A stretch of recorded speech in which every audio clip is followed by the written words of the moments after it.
Samang given in Margo, Nongwa. Because me go, with a mouse for Nongwa.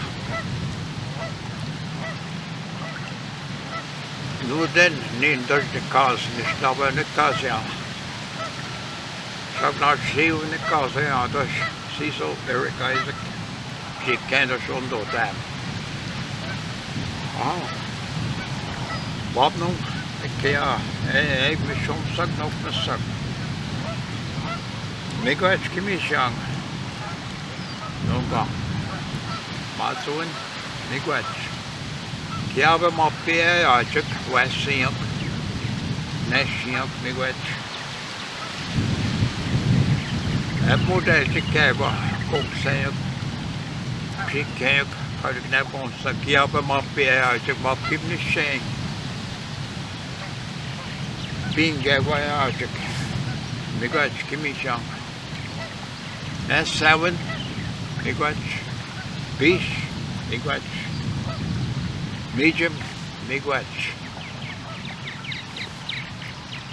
George go. Nishna bakuri skau manda. Mishkugi aben ongwa. Given the gago man. You know, can't get up now on Pegoitic. Na weg ja wat. Homeschool, residential school, they call them good, yeah. Good thing, Kasha, yeah, you thought me go. Case me, get it up to go. Niki way on good thing. With the soda, Kasha, yeah. Homeschool. Residential school getting a goggle man, Panego and keep Kadama. But the go to the stub and young, keep Shazago man, we want to stub and young. Nigani at the rock and my own stub and when Garginas, so not him sing it, and it was still order. Gargin, that was the that my pig. Kago, just Kagan, yeah. Nestaba myang sagna shi ma pi manda garbage charge gips like omega as come go cat tam gips like morning jing as come guy gin snabam se go take no apok up sagna gips like o kago snabam cat yeah. Keda. Minarus miigwech, the kid mina mapim the chain, keep a scabby. Optic mina kago optic get a top dance kuna mina week on the stab and one. We sweat give shemikis me mapim the chain and the stab and chick. This gear shem gets me. Just go puneg in there. Hector, yeah. Gear shag nog any. Yeah, 10 down. Put your niggas memo pay when you stop at me. Kin all there, this no back. And the Kendas one manda, this no back. And cook scazi and go yagi. On the Slovak, my mother at the time would be scabbing up kin water and the Slovak meat. The Slovak makes kuna. Can a walk in the Indian suck when it's the Slovak was me on Christian as a present one. We got kick it and that's 7 piece medium meal. So I'm strong up in the same. Begoidig lyssna väg är jag jäkta svein mark. Vi juschen an, kopenslang vi baksen. I sin var jag axet mat, tanan var käder svimna matet. Ma piking. Jag gissar. Men köt med gå. Vi gick igen. Men stabben jag gissar. Vi gissar det köt med gå inom va. Vi köt. Mina jag. Aha, miigwech, Bob nung, miigwech chow nung, Gishmong miigwech, mina kiwet nung ea chigote, miigwech. Vidushna, Korvishna. Aha, Mia. Aha, miigwech. Bonjour, c'est Isaac de Sakaz, Mikadon, Ketranong, Dunjaba. On a solstice, we call it the summer solstice day or the beginning of summer, Ni Bing. And today we remember the reason we're here because it's a time that we, in our cultural cycle, that we gather. We gather and we renew old acquaintances again, make new ones. And it's also time to honor, and especially with what's going on in the world today and what's going on with the discovery of those little ones, that they're finding more and more lost souls of our children. So today we're also remembering and we're honoring. And as we gather, we also like to pray, feast, and to be able to meet and greet and hold on to each other again. And that's what the summer gathering brings for us as Indigenous populations and people. So in today, partnering with the school district and the school board, it brings us even closer together that as human beings, the different colors that are found in a medicine wheel, when it brings us together in those ways, it helps us get back to some of the truest meanings of who we are as human beings, as different races of man in this world. And that's important, that our next generations, as in the way we understand it, our 7-generation teachings, brings that together for us. So again, I'd just like to give greetings and welcome, and feel very honored to be able to welcome this next part of our season, that summer solstice celebration, that Niben. And again, we give greetings and we give thanks for all of those who are helping to understand who we are and our purpose here on earth. So Chumigwet for listening. Have a great celebration day to all, and look forward to the time that we can meet and give each other those hugs and affirmations that we have to exchange the emotion and the feeling that we have. So enjoy your summer, and we look forward to the fall celebration when we can gather again and talk about the meaning behind those residential schools for us and how we honor those lives that have been lost. So Chumigwech, we'll have a prayer with my father today and giving honor to our creator and creation. So Chumigwech, pamapiminwa, wabmin, aham. Sego, sewa, wego, gana di senyongits. Wagatsioni, waganya dehane. I am very honored to be here. I introduce myself as Ganadisa, but I'm really well known as Grandmother Renee. I have been carrying that name since I was asked by many of my young people if they could call me Grandma, and I agreed. So today we're here to continue that message of hope. Grandma is always saying there's hope. Never give up. There's always hope. And that's one of the things we need to remember. The sun represents hope. The moon represents hope. The wind represents hope. Everything of nature represents hope. So never give up, because they're working so hard for you. They're here every day just to encourage you, to make sure that you can follow your dreams and make sure that you become well. And that's why they're here today. It's all about hope. Hope.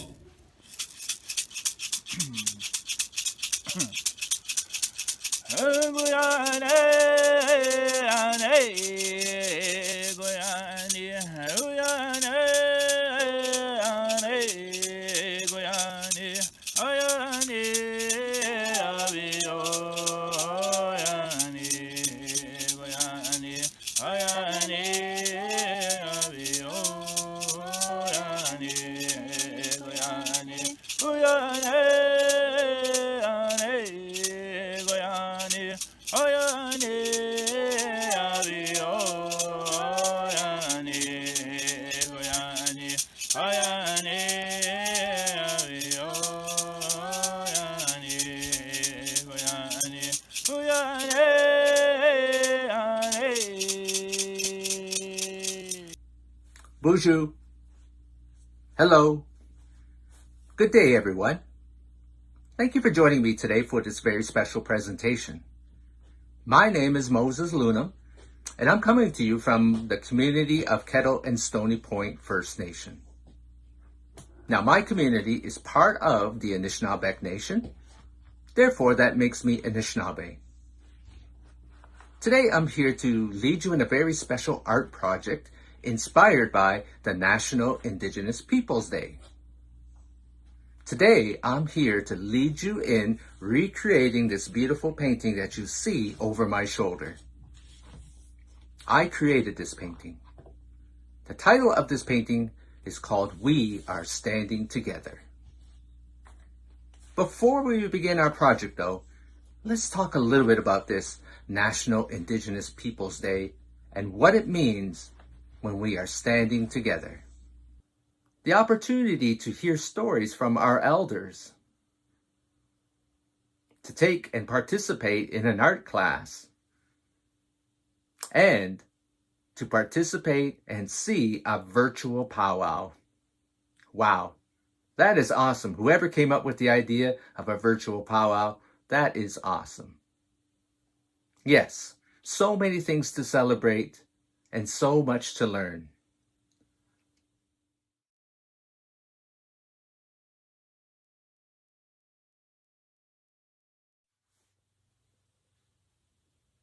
As a result of this new way of sharing, I have learned so much since last year. Also, I have provided opportunities to share what I know with Indigenous and non-Indigenous people. Some are my friends, and some are my allies. They stand with me. They walk with me, shoulder to shoulder, as we move forward into the future. And that has been the inspiration for this painting. We stand together. Now let's create this painting.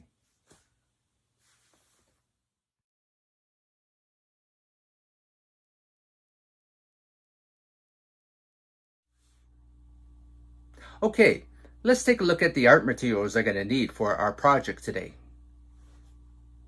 We will need some acrylic paint.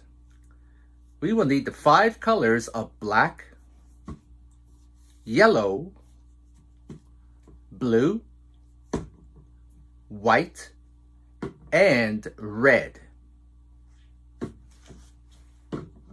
We will need 2 paper plates, 2 paper cups, and some paper towel. The paper towel is used if we have an accident, if we do knock over those cups of water. So this is good to have on hand for those accidents. But I also like to use paper towel to clean my brushes. So let's say, for example, when I'm finished with a color and I want to clean my brush, I wipe all the excess onto this paper towel here, and then I put it into the water, and that cleans it up really, really good. So there you go. There's another use for paper towel. But also, I like to use paper towel to control how much paint is on my brush. So let's say if I have too much paint on there, I wipe all that excess off onto the paper towel, and then I can go to the area where I'm working and I will get a much better result. So there you go. 3 things we can use paper towel for. Let's see what else we're going to need. A canvas. Yes. Today I'm going to be using the same size of canvas that I used to create the original. This is 9 inches by 12 inches. And we're going to use it in a portrait format. So that means the long sides of our canvas are vertical. If I were to turn it this way, this is called landscape, but we're not going to use landscape today. We're going to use portrait. Okay, that is all the art materials we need for our project. Let's take a close look at this painting and get a good idea, so it'll give you a good idea as to the work that's involved. Okay, so here we are.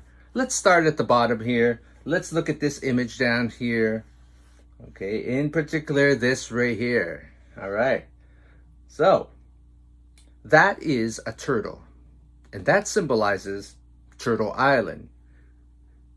Okay, next we have this little red strip of paint here. That represents the red road, which means it's a good way of life or a good way to live. All right, let's go up here. And as you can see, we have 4 figures or 4 people. And they all have different colors. Maybe you've seen these colors before. Maybe you've seen them on the medicine wheel.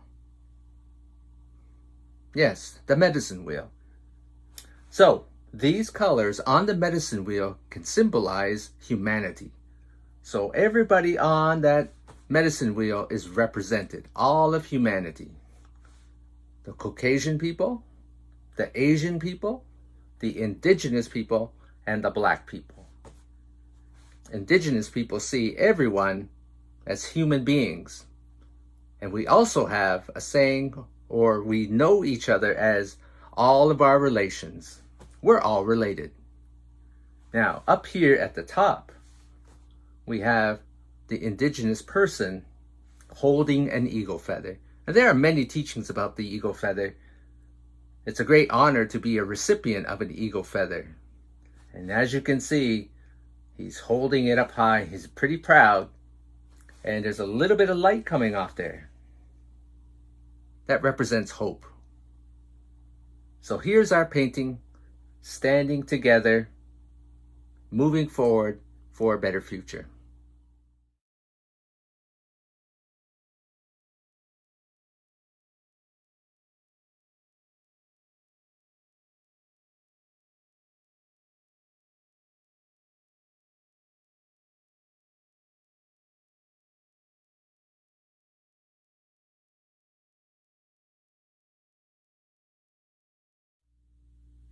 Okay, here we go. The first step we're going to do is we're going to make the color light blue. So let's add some blue and some white to our paper plate.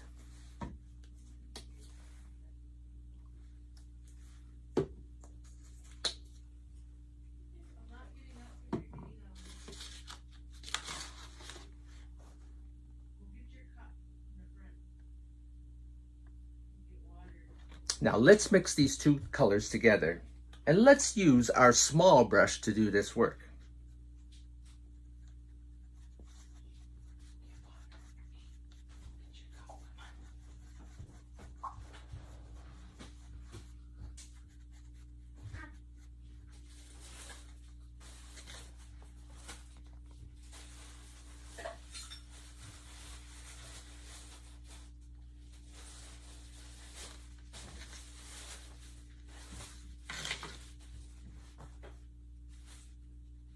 Okay, I'm going to grab my canvas.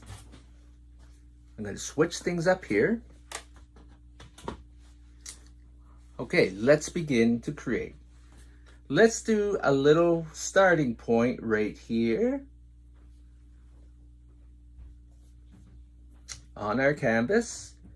And let's go right across and do the same thing. So let's put another little point right here.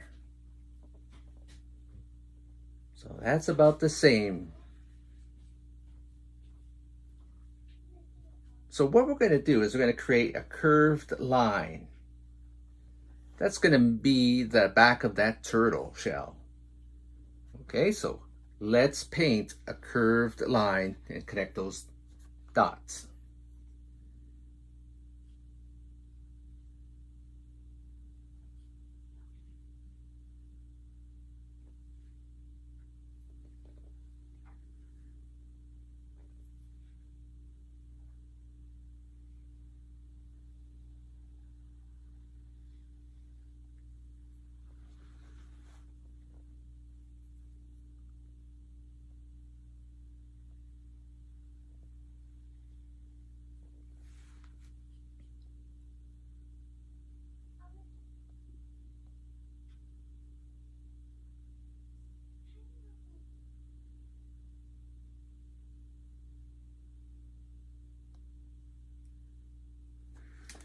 the next thing we're going to do is we're going to create those 4 rectangles, which are going to be the bodies of the 4 people.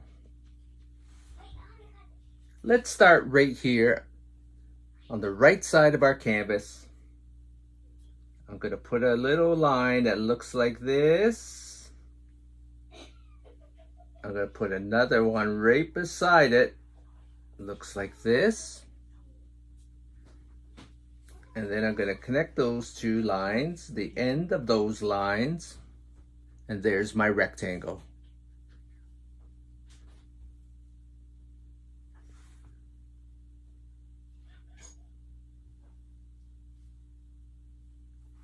Let's go to the other side and do the same thing. I'm going to start here with this line.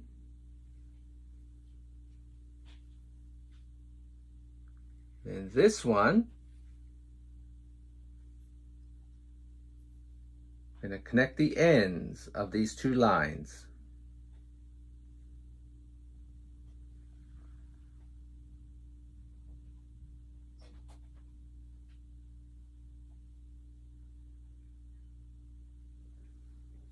Now we have lots of space in here to create 2 more. Let's start on the right side.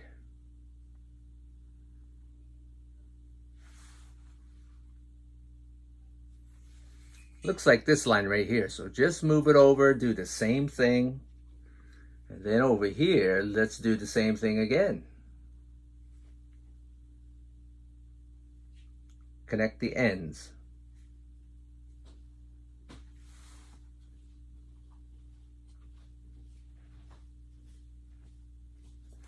And now we have a space for 1 more.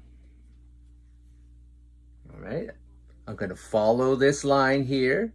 So I'm going to put it right here, do the same thing.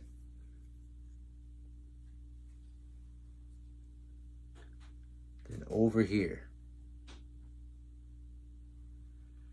There.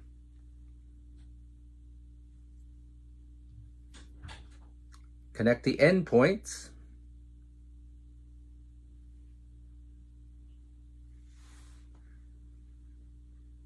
And there we go. There's our 4 shapes. 4 rectangles.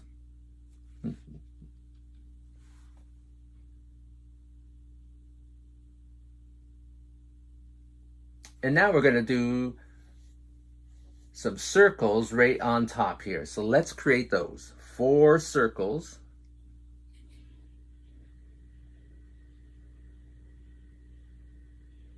Okay, there's 1.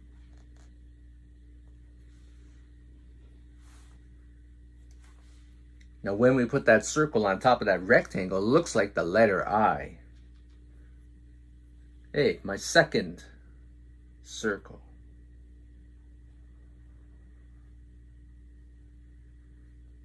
Oh. All right. It's a little crooked, but that's okay. Creating circles by freehand is a hard thing to do. Takes a lot of practice to make them perfect. All right, next circle.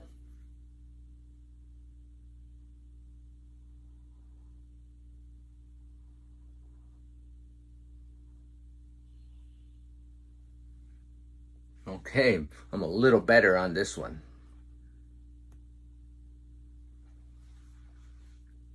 Okay, now that puts us down to our final circle right here.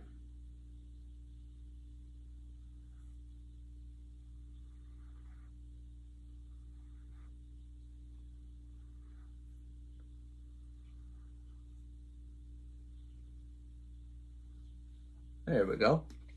I finally got it right.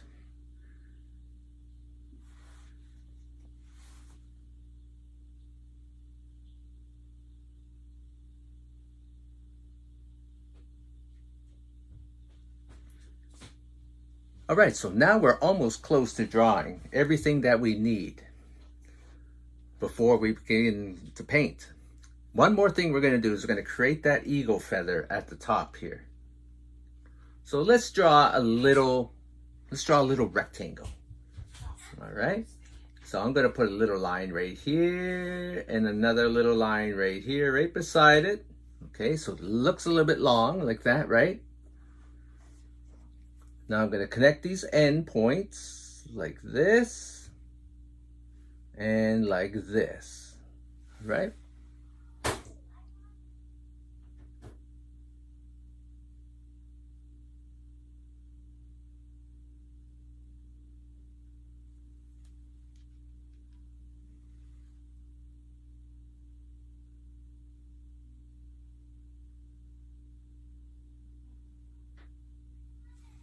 What we're going to do next is we're going to make this into a point, right? So at the bottom, let's make a little line that comes in here like this, and another line that comes in here like that.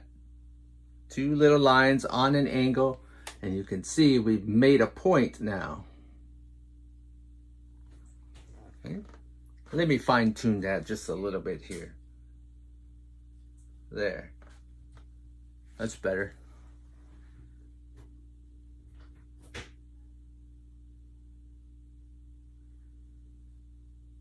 We're just going to leave it at that for now. Now we can begin to fill in all this area surrounding all the shapes that we have created. So let's grab our medium brush. Let's upsize to a bigger brush to do this work, and let's fill this in.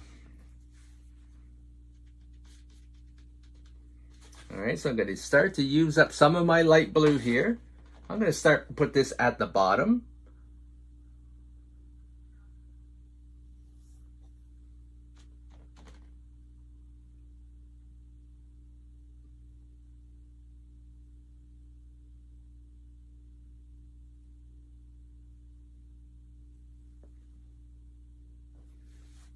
Okay.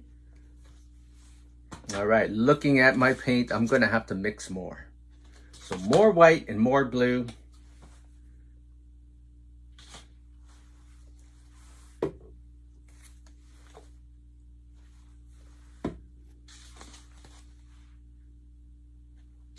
Mix that together.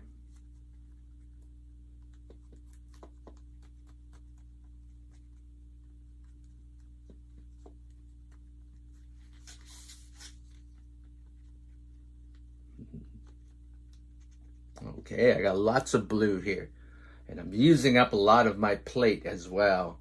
So definitely I'm going to be needing that second plate for sure. All right, so there we go. Almost finished mixing it together. All right, there we go.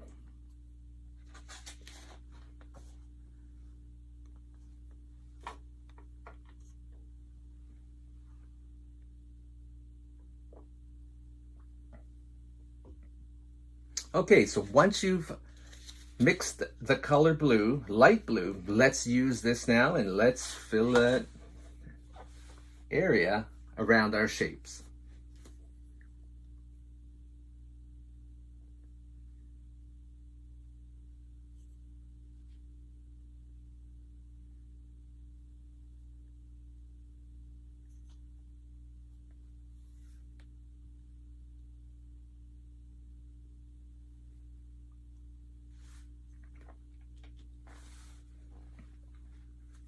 Now, if you see an area like this, right, there's not much space there between those circles and the top of those rectangles that we have made.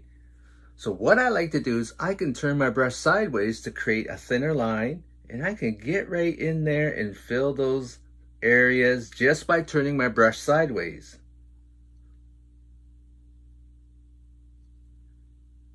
So give it a try. If you're having difficulty with that area, turn that brush sideways and you can get right in there and fill that area in a lot easier, because your brush, your medium brush, is way too wide for there to get in there. No. Turn your brush sideways. You can get right in there easily and fill that without any problems. There we go. And now I'm going to use the full width of my brush. Let's fill this in.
Okay, there we are. Nice sky, nice color blue. That looks good.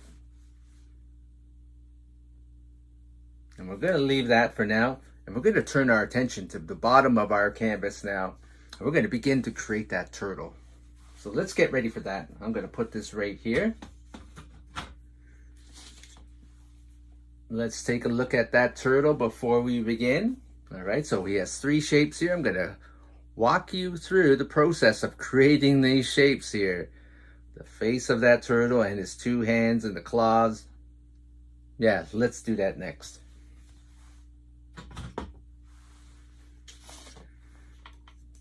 Okay, so let's put this medium brush aside. Let's go back to our small brush. Okay, so it's got a little bit of, light blue. Let's clean that off a little bit. Once again, use our paper towel, right? Wipe all that excess off onto the paper towel. Get it into the water a little bit.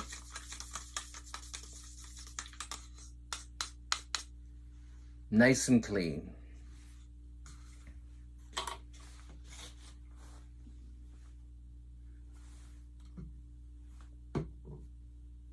Okay, now what we're going to do is we're going to mix a color. Again, we're going to add some yellow and some blue. We're going to make the color green. So let's start with some yellow here first. So I want to add a good amount of yellow. All right, that looks pretty good right there. Now I'm going to add a very small amount of blue right next to it. Now the reason why I'm using a much smaller amount of blue is because, well, if I were to use equal parts of this paint and mix it together, well, the blue's going to kind of dominate that yellow, and it's going to kind of look like a really dark green or even a blue green, right? So, but I want a nice bright light green, so I'm only going to use a small amount of blue. Let's mix that together. Let's use our small brush here. Let's try this. All right, it may be a little bit more work for us using the smaller brush to mix this together.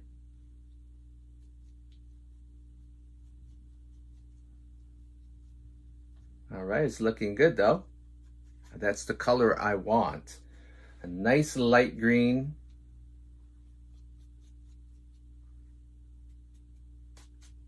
Okay, like I said, yeah, using our small brush here does make it a little bit harder compared to that medium brush, right? It was easier. All right, there we go. I think that's good.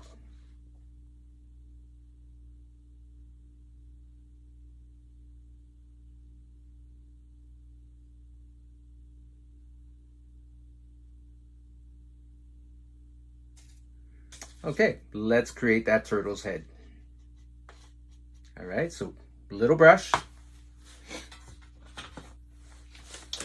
All right, let's create the head of the turtle first. And what we're going to do is we're going to put a little line right here. So find the center of your canvas and let's put a little line right here, up and down, vertical. Leaving a little space right here. We want some space because we're going to put that red strip. Remember that red road right here? So we need to leave some room there. So a little vertical line straight up and down.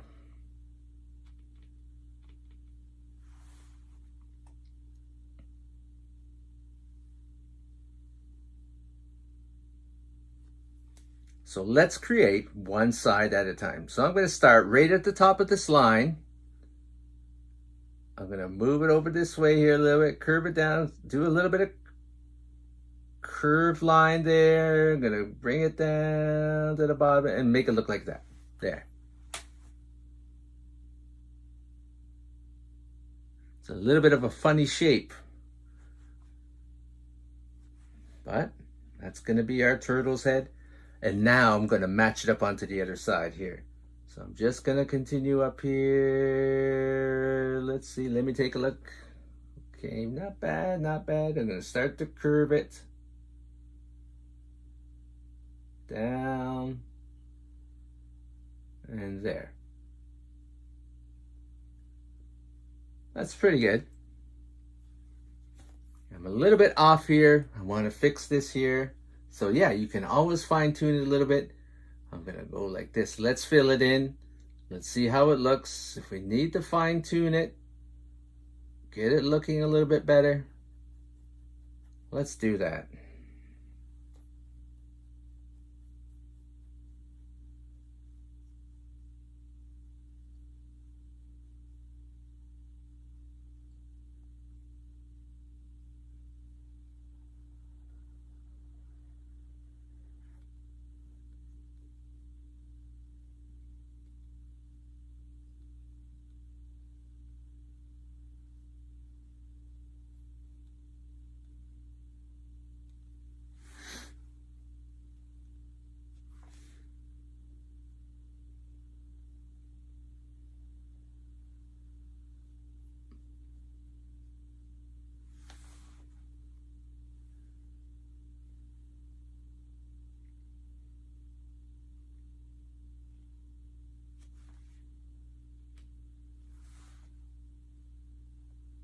All right, let's make the claws. So I'm going to start down here.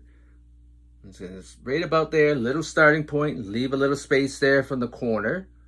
I'm going to make a curved line that looks something like this.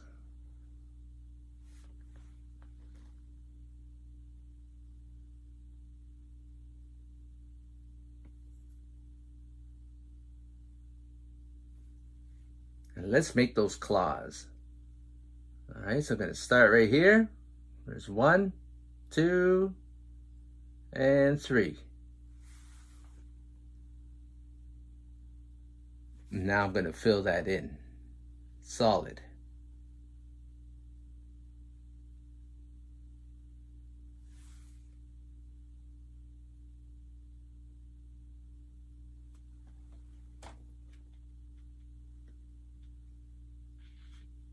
Let's go to the other side and do the same thing. Starting point right here. Make that curved line that looks like this.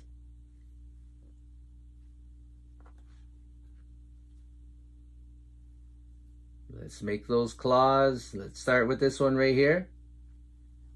Little line. Back down. Back up. And back down. Looks pretty good. Looks about the same. Let's fill that in.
All right, let's take a look at what we're going to create next.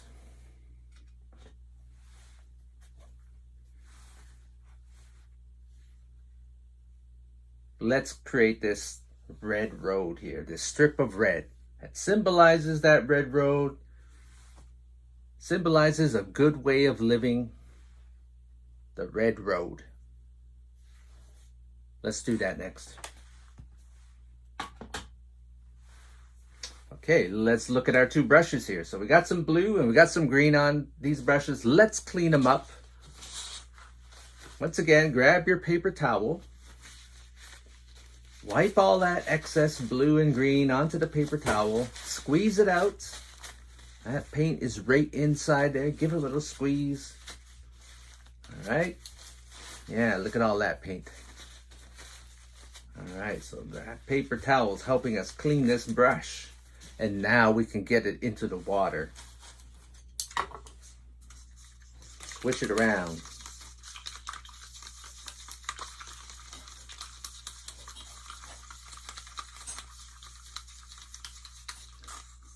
All right, let's take a look.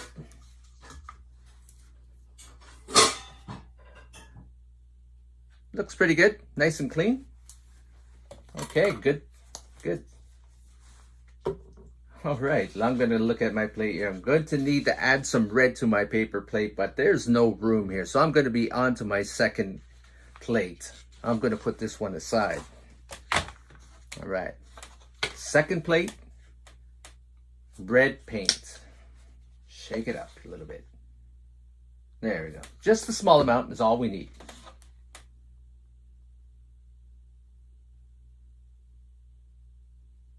Okay, let's grab a brush. Let's grab our medium brush.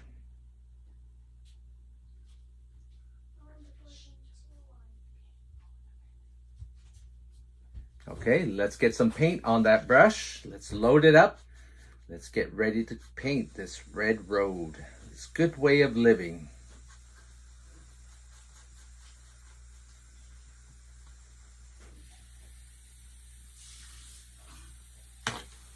Okay. All right, let's put that right here.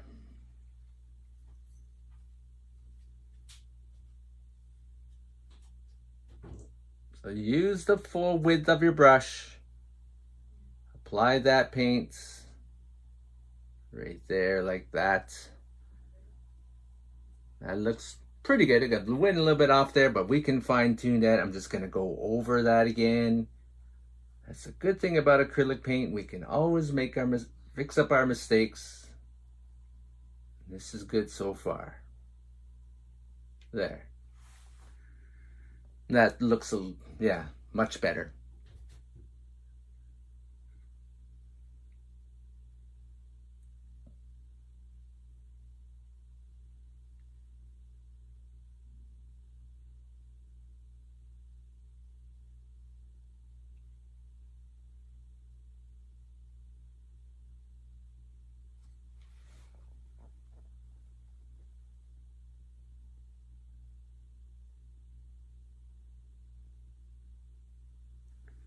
Okay, let's begin to fill in all of our shapes here. So let's put this medium brush aside and let's grab that small brush now. Should be nice and clean. I'm going to put this aside for a minute, or a second. I'm going to add some white. Let's start with the color white. So add that to your paper plate. Just a small amount is all we need.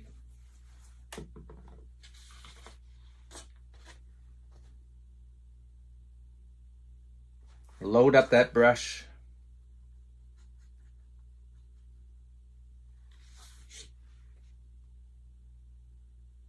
And let's fill this one right here.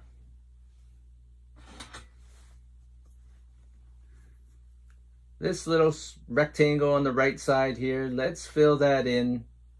Now you can keep away from the blue a little bit, from the edge there. Maybe dry though. It might be dry, so it should be okay. You won't get any mixing if you overlap. But let's fill that in with some white. And as well, let's do the circle and this shape right here at the top, right? Remember that shape for the eagle feather? A little bit of white right here. There we go. And now for the eagle feather.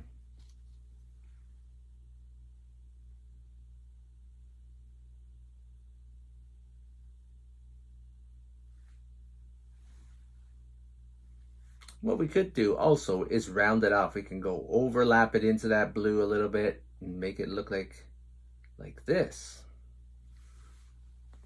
We can do that. That's okay.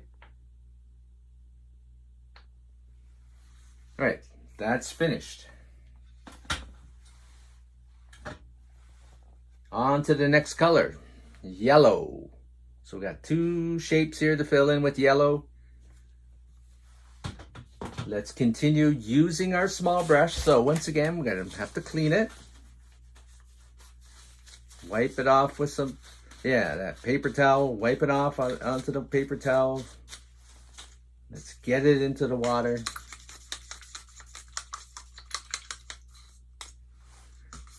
And now we're ready to add some yellow to our paper plate.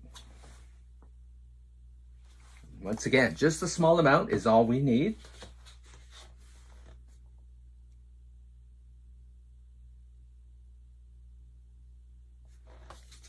Load up that small brush.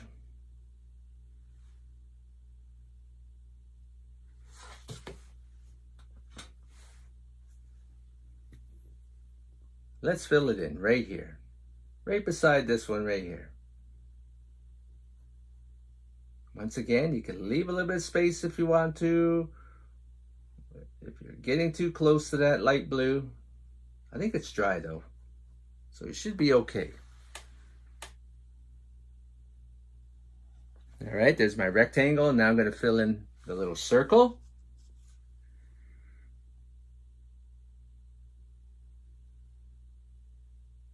All right, there we go. That's good.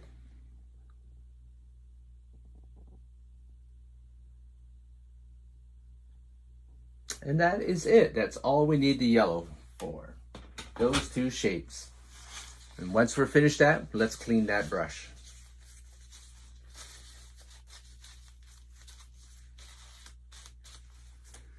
Wipe it off on the paper towel, back into the water.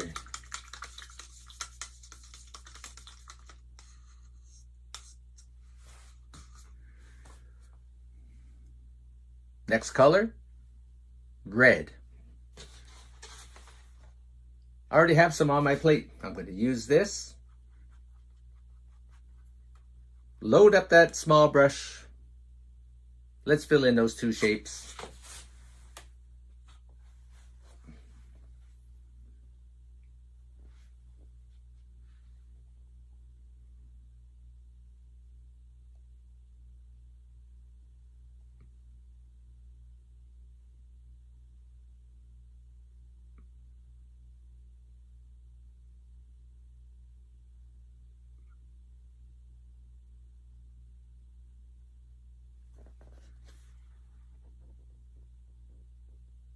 There's one. Now for the circle.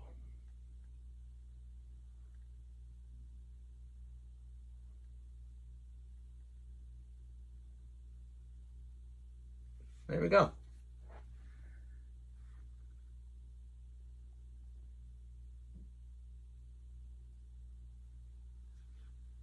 All right, there we go. All right, once you've finished that red, let's clean that brush once again, wipe off all that excess red onto the paper towel. Get it into the water, clean it up. And yeah, that's it for all our colors. Now we can go right straight to working with the color black. And fine tune some of our shapes here, do a lot of the outlining with this color black. Okay, so let's add some of that to our paper plate.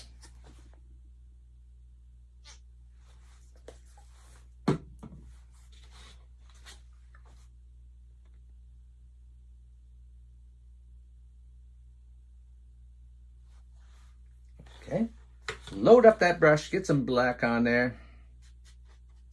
And let's see where we're going to start here. So we got lots of places to start. Let's take a look. Where can we start? I think what we'll do is we'll start right in this area here. Let's define that turtle. Let's fill in the black. All right, around these green shapes we have created. So maybe we can start with the head, right? So let's take some of that black. Let's go along the edge that we have created of that shape.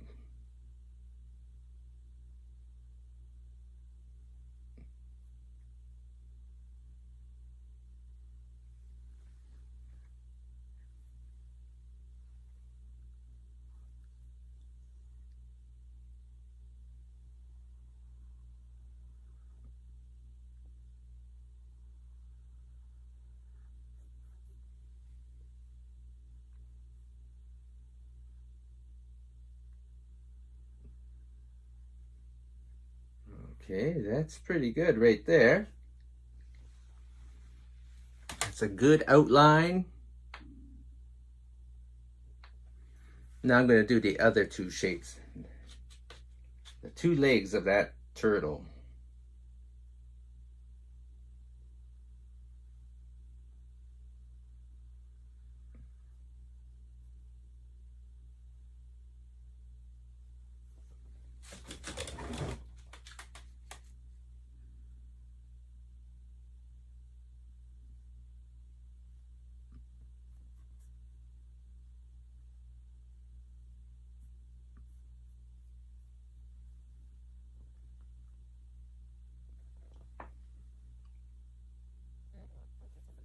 Now for this one right here.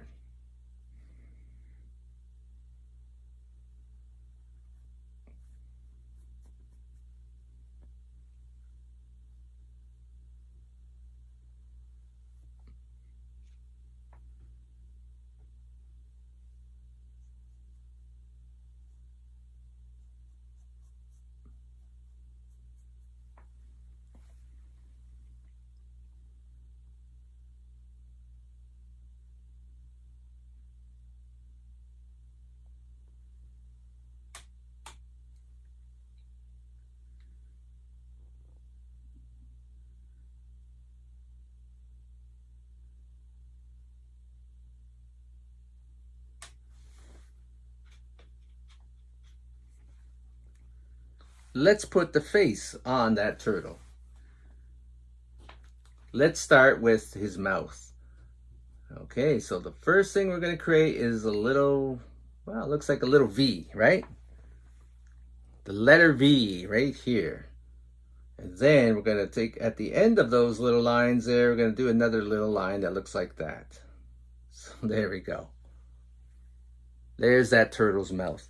If you ever look at a snapping turtle, you can see he's got that little hook right there. That's for like, yeah, little V. And now all he needs is some eyes. So just to do a little bit of mark right here and a little mark right there. There. Let's keep it simple. Now let's fill in the rest of this. Okay. We can use our small brush if we want, or, well, I was going to say we can upgrade to our medium, but there's a lot of red on there. You can clean that brush if you want and fill in that area, or you can continue working with your small brush. It may take a little bit longer, a little bit more work, but it's ready to use. Let's continue using it. Let's fill in this area.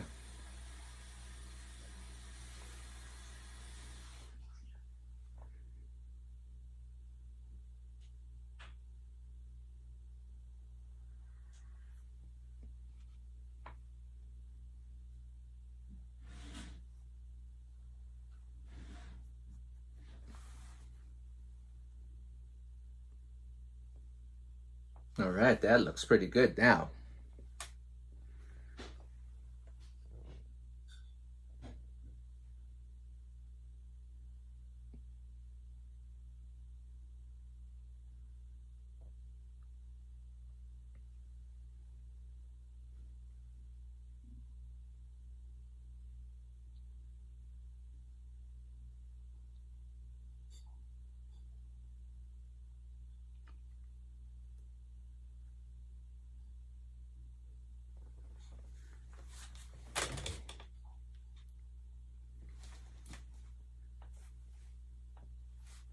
Okay, our next detail on the turtle is let's put a line right above, right here. Okay, that's going to define that turtle shell. So let's take our little brush and let's make a black line all the way across.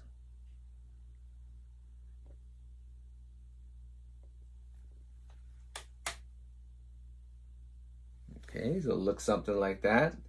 More paint reload here.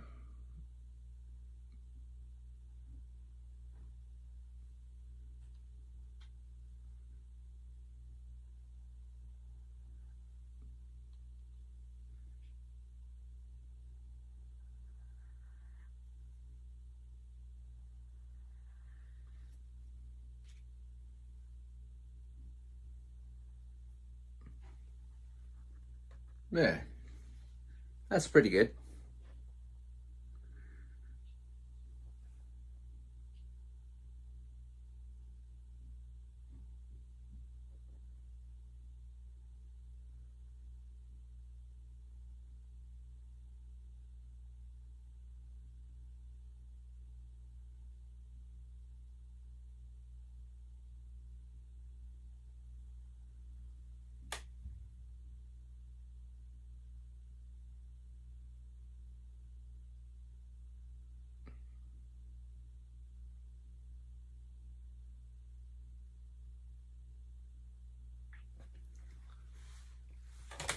Okay, so we're finished with the bottom part of our painting. Now we can focus on outlining the people. Let's start right here on the right side. Let's outline that rectangle.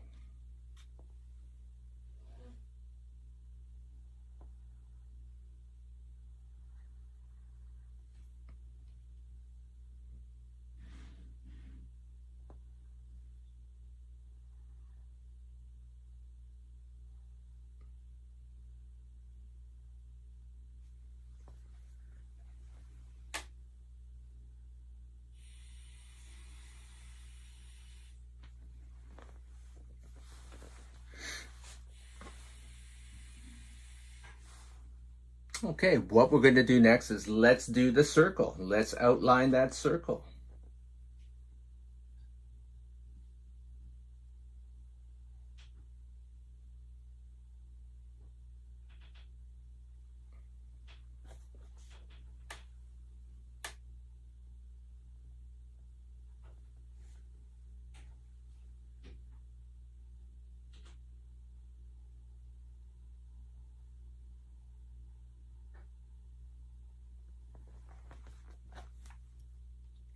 Let's add some details to this first person here. And let's connect that circle to the top of that rectangle. That's going to be his neck. And then let's extend these lines right here, right to the top of that turtle shell here, and that's going to be his legs.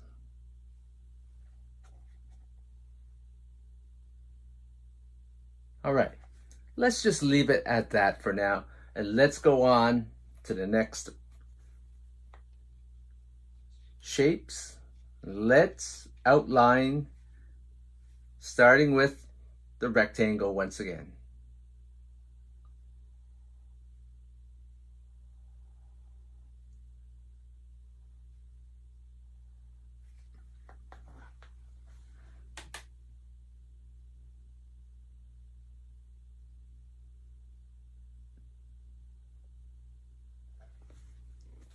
Okay, gonna outline the circle.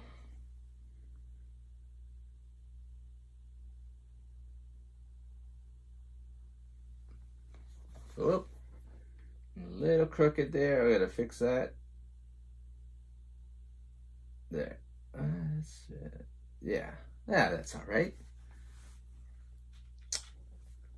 Okay, once again, we're going to do those little details. We're going to connect that circle to the top of the rectangle. Extend these lines here to the top of the shell of the turtle. Those are going to be his legs. And we're going to leave it at that once again. All right.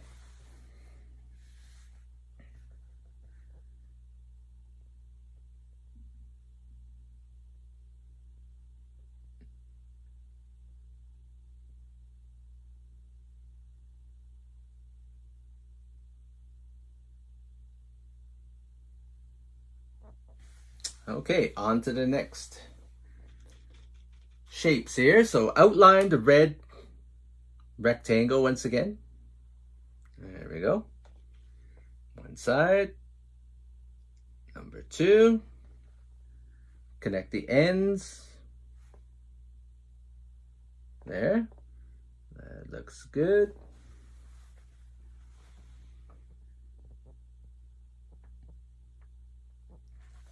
Okay, outline the circle.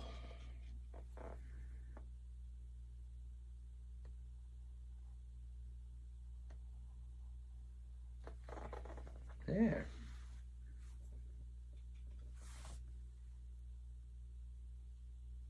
Once again, little details. We'll connect the circle to the top of the head with a little line, like that.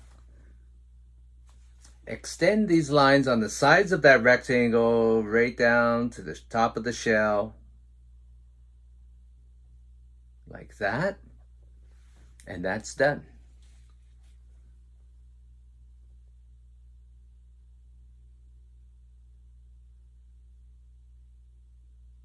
And now we have one more pair of shapes to fill in. A little bit different this time. Instead of outlining that rectangle, we're going to fill it in. Well, we could start outlining it first. Okay, yeah, let's do that. Let's just outline it first, and then we'll fill it in. There you go. Outline it, and then let's fill it in. Solid.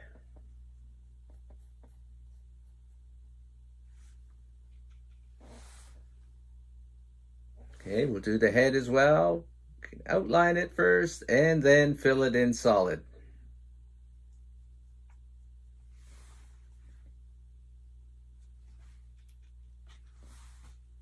And now to connect that circle to the top of the rectangle, little line, and then extend that down, and there we go. Let me see. Am I crooked there a little bit? Yeah, let's fix that.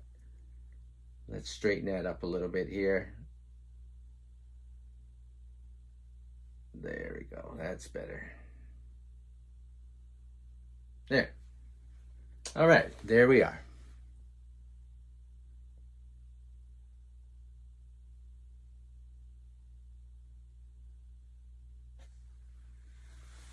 All right, what we're going to do next is we're going to work on our eagle feather here. We're going to add a little detail here. Now, this eagle feather is a tail feather, and oftentimes you'll see black tips on those eagle feathers. So that's what we're going to do. We're going to add a little black tip here.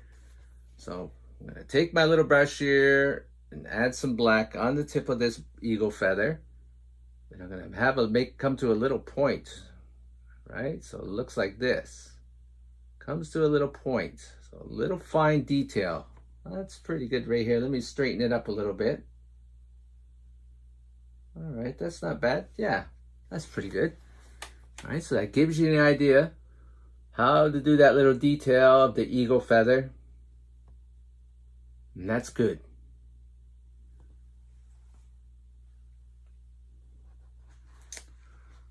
All right, so now let's take a look at our original painting. Let's see what we're going to do next. And we're going to continue working with this eagle feather. And as you can see, we have the indigenous person here holding up his arm, right? Holding up that eagle feather. So we're going to make a little line that comes straight down, and then we're going to connect the end of that line to the shoulder here, and that will finish that detail.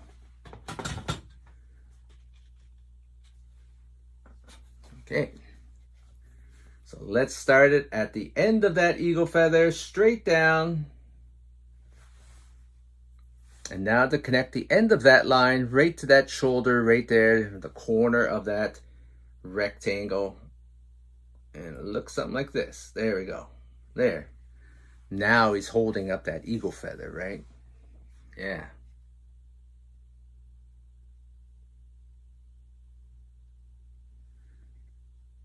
Now let's finish all the rest of the details of the arms. Let's start over here on the left side. All right, so this one's pretty simple. All we're going to do is a straight line down, and that's it.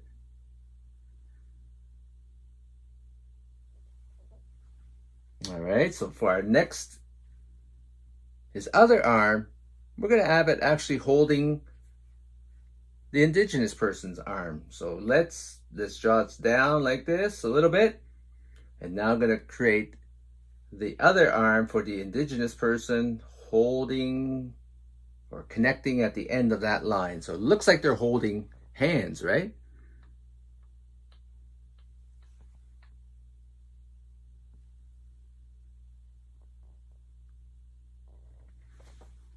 Okay, so we'll leave it at that. And now let's go to the other side, to the right side of our canvas. Let's start here. Let's just make that simple once again. Just have an arm coming straight down.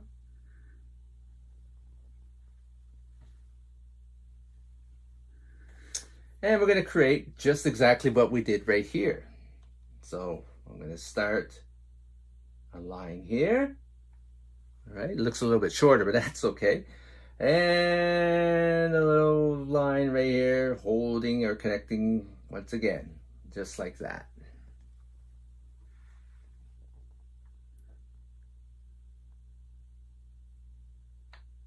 All right, so we got one more detail, and that's creating the arm right here. We're gonna have it kind of stretched out here a little bit. Okay, I'm gonna make it look something like this right there. So maybe it's kind of, yeah, patting him on the back, right? Job well done kind of thing, right? So there we go. But still connected, that's the most important thing. All right, so we're almost finished our painting. We have almost got one more detail, and that's creating some white lines, right?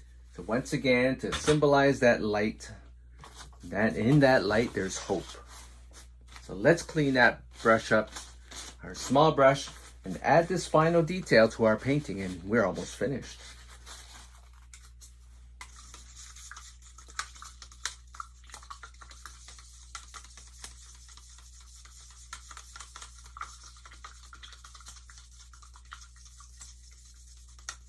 All right, there we go. Nice and clean.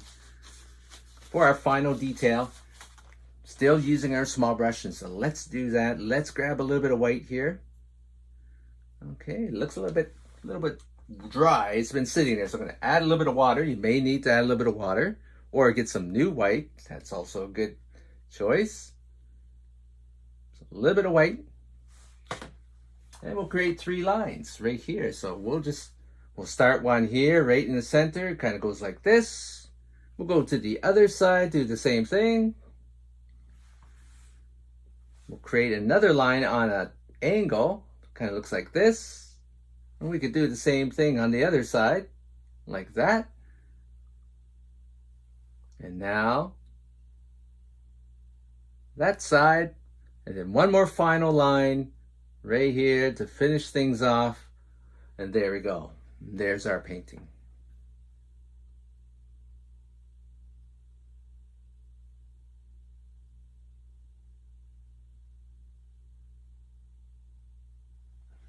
All right. Well, that was a lot of fun. Once again, I want to thank you for joining me today. I hope you had a little fun. And yeah, I certainly did. And yeah, get out there and celebrate National Indigenous Day. You know, share a good story or two, right? Yeah. Take care, everybody. We'll hope to see you soon. Bamapi.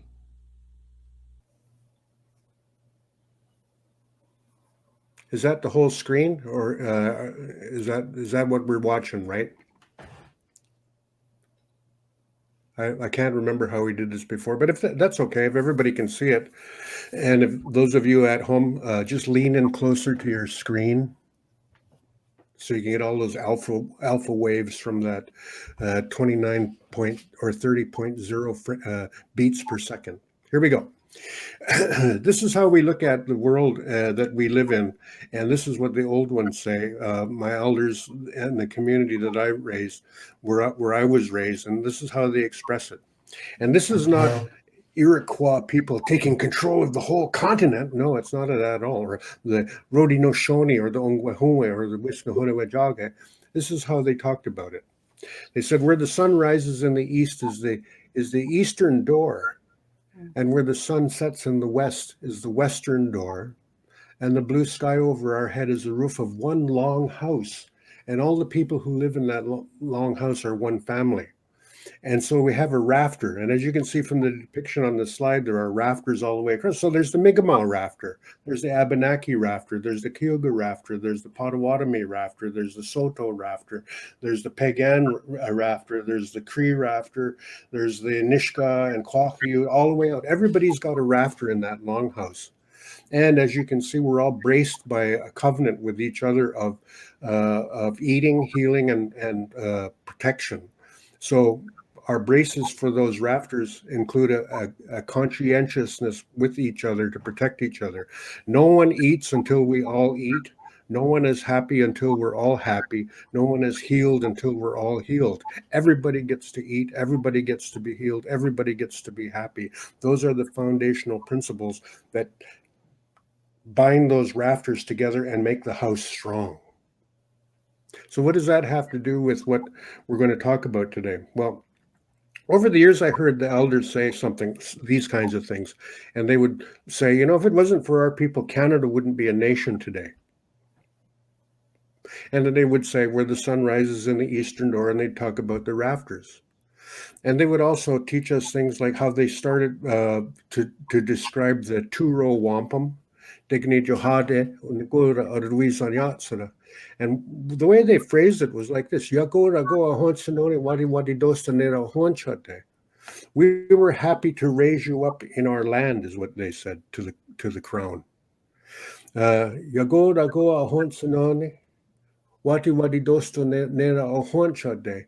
over the years, I was puzzled by what they were talking about. Like you do when you talk to elders and they say something that kind of goes over your head. But after you think about it and you wonder what they're talking about, you begin to piece it together. And that's what our story is going to be about today. Let's go to the next slide, Jody. So here's what happened in Canada over the last 10 years. You have two prime ministers in a row. And they looked at what was going on in the country with the Truth and Reconciliation Commission, with Indian day schools on reserve, with boarding schools or residential schools off the reserve, and the idea of when they took children away from their families in the 60s. And these things were said to be very painful for the Native people. And two prime ministers in a row agreed with that. And I won't tell you what you can read yourself, but Stephen Harper said, we've been carrying, this is talking to us, you've been carrying the burden of what we did to you for far too long. You're not going to have to do that anymore. We're going to partner with you to remedy what we did to you. And then when he accepted the calls to action of the Truth and Reconciliation Commission, Justin Trudeau said the same thing, almost word for word, and that he put it on the country and the government of Canada that what they did was a bad thing. It created pain, and that now we're going to fix it. We're going to help. We're going to work with you to do that. What is that about? Jody must be running low. Is your computer running out of gas, Jody? There you go. So, as you can see, the apology for Indian residential schools said, the burden of this experience has been on your shoulders far too long. And they called it a burden.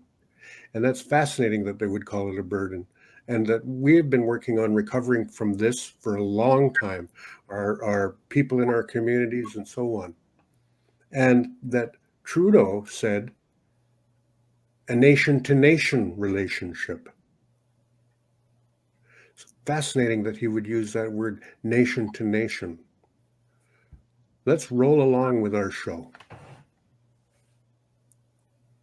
before we run out of gas, Jody. So a total renewal of what relationship was he talking about? What was, and believe me, the Governor General of Canada, the Queen of England, the Prime Minister of Canada, and the Ministers of Indian Affairs know this story. Believe me, they know this story. That's what they're referring to. Roll along. So they're talking about extending the rafters now. We got Tigadis on the Winasano is a way that we talk about it. Sagodia Dinyonde, that we're going to move the rafters. And as you can see from this depiction here, this is a longhouse frame that I and my son Marcus built actually down on the reserve. And we had it with a few other folks that came and helped us do that. And you can see the rafters and you can see the braces for the rafters in that particular type of architecture. And so this is what this is referring to. Sagodi Adinyonde means they adopt them. And Tigadis on the Winasaro is how we say the rafters are moved. And when we add something to the long house that goes from the sun rising to the sunset. Let's go again, Jody. And as you see, there's the relation. The two row says that we stood you up in our land. Like I said a while ago, Yunkiari Vishnu Hunavachake Hunsanoni Wadi Wadi Dostanera Hunchate. That's how the two row works. And it'll last as long as the sun rises. Unquachira Gira Day, Unquanagana Gosage, Unhunde, Uncanyosage, Oneganosconis. All right, let's go again. And that there's belts, wampum belts that commemorate that. These are the different types of belts. On the left side, you see the rafter belts, and then to the left, right of that is the longhouse belt. That's the many built a house, and you can see the encoded sign language in there. Many built the house. Okay. So, what do they mean when they're talking about that now? Tiga wanio con Vishnu Honawajake doga de Honda Honjoni, on Sagodinion, then Jonqueta, Squajira, doga une onka, Niquachira ke. Uwara ne Honawanondo se doga one, and Sagodwanondo se. They're saying that when some part of the longhouse has good feelings for someone, or a family, or a clan, or another people, they can adopt them. And it has to be accepted by the whole family to adopt them in. That's how the adoption works among our people. Okay, go again. So, in 1867, colonies over here, Upper Canada, Lower Canada, they decided they wanted to be a nation state. And they had the British North America Act that was completed in England by the Privy Council and the government of England to create the Dominion of Canada. That was in 1867. We know about it. We just had the 150th anniversary a couple years ago.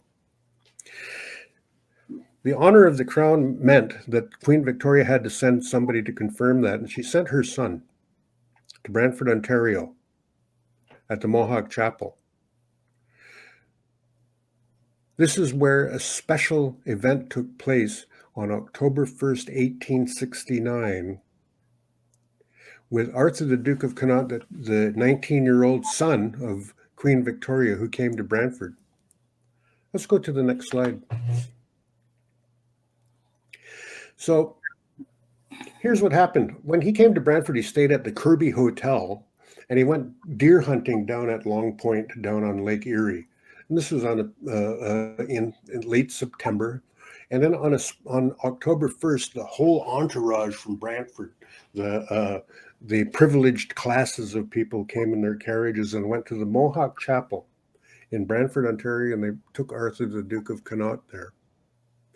And he received then what they call a condolence ceremony. And at the ceremony, they hung a name around his neck. And according to the United Empire Loyalist Gazette and writers from the International Orders of the Daughters of the Empire, on that day, Canada's rafter was raised inside the Longhouse of Many Nations. This is how they say it. This is not us saying it. This is Canadian people saying it. On that day, Canada's rafter was raised inside the Longhouse of Many Nations. Let's go again, Jody.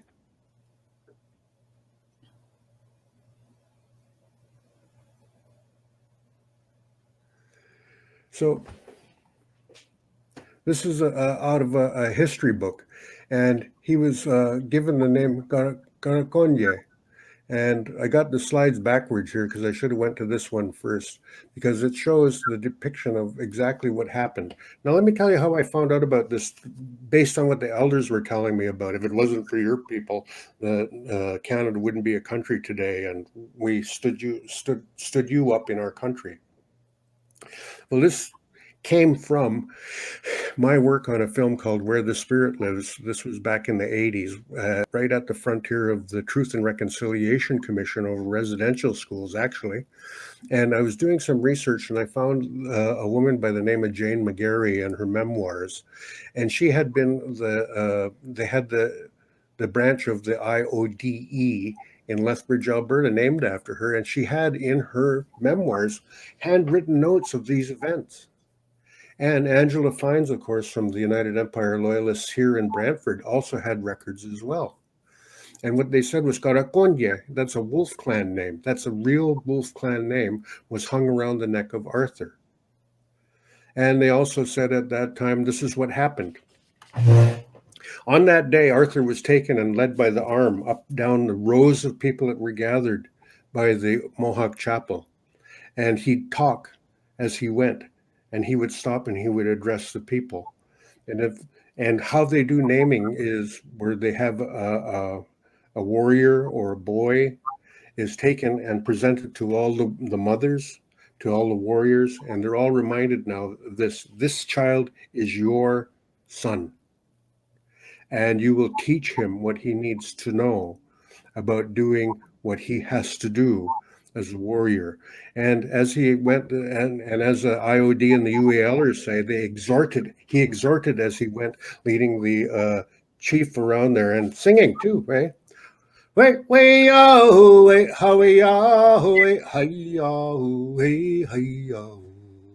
Hey, hey, oh, hey, how we are, wait, hi, oh, hey, hi, oh. How we, hi, oh, hey, how we are, how we, hi, oh, hey, how we, hi, oh, we, how we are, how we, hi, oh, we, oh. And as he went in and led him by the arm, singing as around, he came finally to the place where they sat the prince down on a mat with a birch bark pail full of water, and they took white buckskin and wiped his eyes with the water. And then they took more water and wiped his ears from with the water, and then they gave him a drink out of the water that they had there. And for those who, as I'm reading this, I'm going, holy moly, that's the condolence ceremony. That's one of the big ceremonies, the wiping of the tears. They say, I was greatly startled by the sound of your voice as you come to this place to the wood's edge, because of all the calamities that could have befallen you on your way here. Trees could have been fallen and you cross your path. There could have been wild beasts could have devoured you. Pestilences could have gone you, or you could have saw the pond where all the ancestors are and wanted to throw yourself in, or there would be people with weapons in the dark outside the cabin. So we give great thanks that you've come here. And we will now smoke together and we will console each other with very few words. This was done for every lieutenant governor and every governor that came to North America by our people. They were all given the washing of the tears, wiping of the tears ceremony. And that's what they did in Brantford. And after that, the prince stood by the fire, grasping the wampum, as you saw in the previous slide there, with the young fellow holding the wampum string. He stood by the fire and addressed the people in our language. I heard what you said to me, and that's how I'm going to govern myself into the coming days. That was recorded by the UELers and the IODE, and that's when they said, and on that day and at that moment, Canada was added as a rafter to the Longhouse of Many Nations. Let's go. There's a picture. It actually happened. I'm not making this up. There's a picture. I won't say anything about it. Believe your own eyes.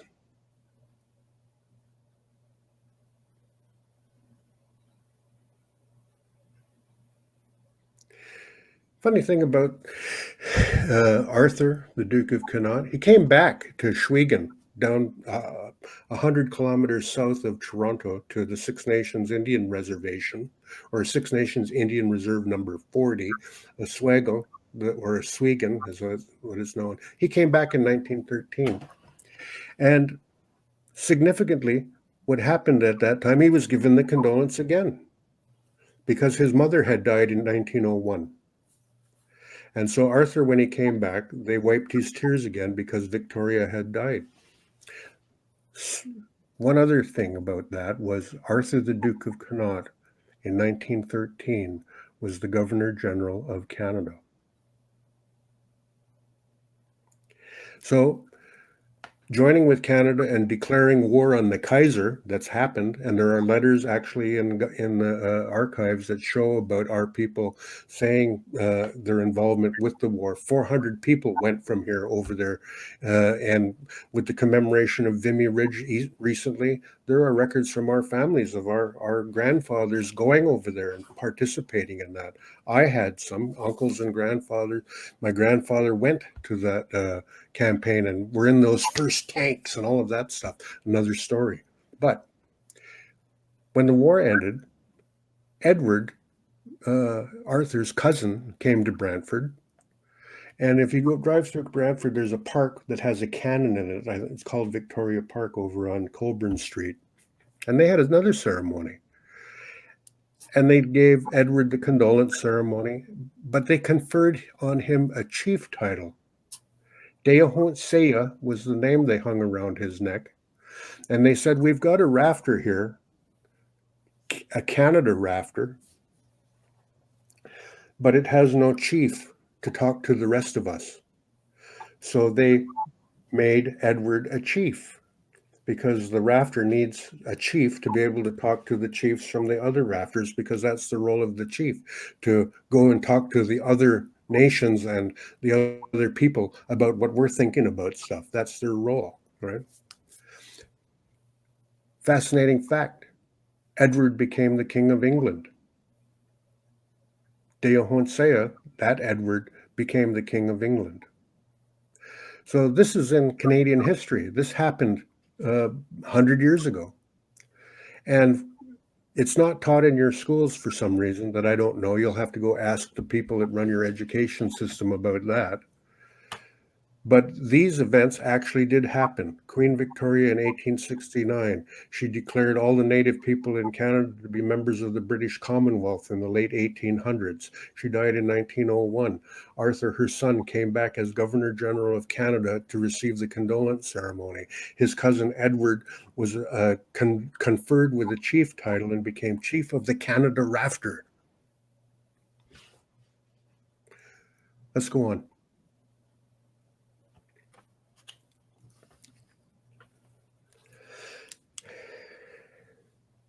And just what I told you about, we got to have, there needs to be a place, a forum where people can talk. And that was what was created when Prince Edward was conferred with a chiefship title and later became the King Edward of England of the British Commonwealth. And there's the printed fragment from a history account of what happened.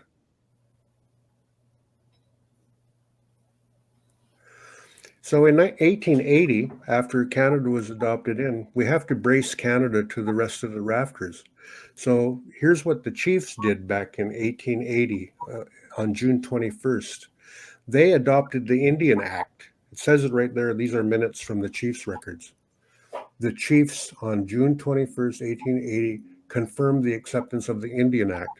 Now, this was the Indian Act in those days was not the same document that we know today has control of our lives. That document was an instrument for Canada or the Crown to honor its treaty obligations. It was well known it had to have legislation, enabling legislation to allow a government to spend money. And out of that relationship, so the Indian Act braced the Canada rafter to the rest of the longhouse.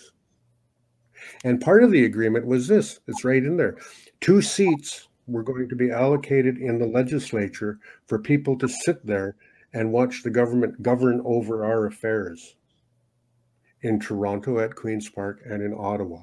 That was part of the deal. So the Indian Act was not put in place for the Crown to watch us. Actually, the chiefs adopted the Indian Act for the exact opposite reason, to keep an eye on them. Because now we've braced the Canada rafter with the Indian Act to the rest of the Longhouse. Of course, it became an instrument for all kinds of other stuff in the next 130 years or 140 years, but at that time it was thought differently. And makes a question. Romeo LeBlanc, who was Governor General, made National Aboriginal Day June 21st. Oh, that's because it's the solstice of the sun? Or does the Governor General know something about what happened to make Canada a country? Canada became a nation when it was braced to the rest of the Longhouse on June 21st, 1880. Okay, let's go. So you have the Canada Rafter adopted in. You have, as you saw at the start, the Trudeau and Harper, leaders of the Canadian Rafter, and the things that they had to say about what happened in the 160 years since Confederation, and that there were certain events that we did to try to create then a relationship with the new Canada Rafter. Is there another slide there?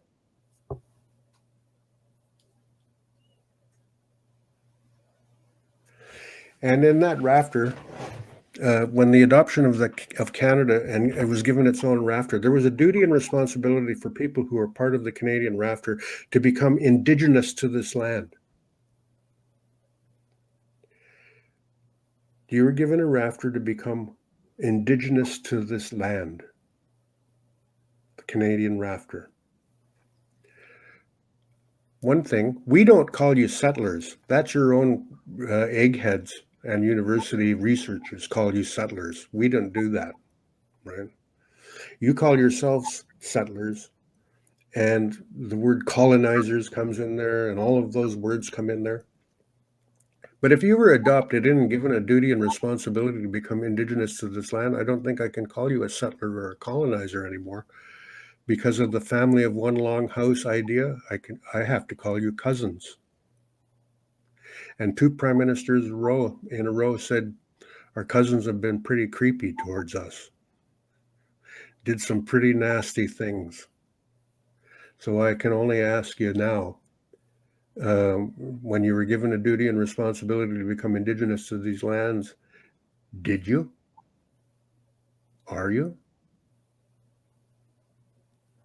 Is there another slide there, Jody? So the family of one long house in 1869 has a definite historical record that shows, and people can debate about, why things happened. I'm not debating why things happened. I'm just reporting and telling a story about what did happen. This happened. What does it mean? That's up for you all to think about. So this is why we say now, ne gadine yagwano shini do yagwadari winio ne yagwaya non hawich ni ochi eti satsura goha wadiragero and wahine yon kiawine yakujiragero. Your ancestors and our ancestors made covenants a long time ago, and they were handed down to us, their children. And this is one of the covenants. What are you going to do about that is the question that we should all be asking ourselves.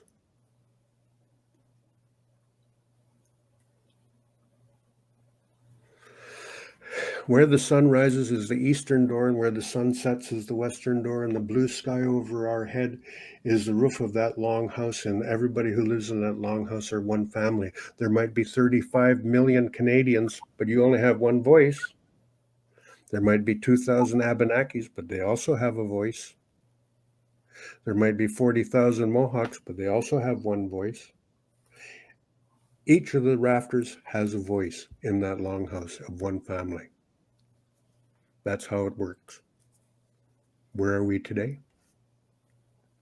That is a discussion. Are we at the end of the slideshow there, Jody? There you go. The admission by 2 prime ministers in a row that our cousins have been pretty nasty to their other cousins from the other rafters. So you can shut that off, and I'm going to just pose a question, and then I'm going to shut off my camera and listen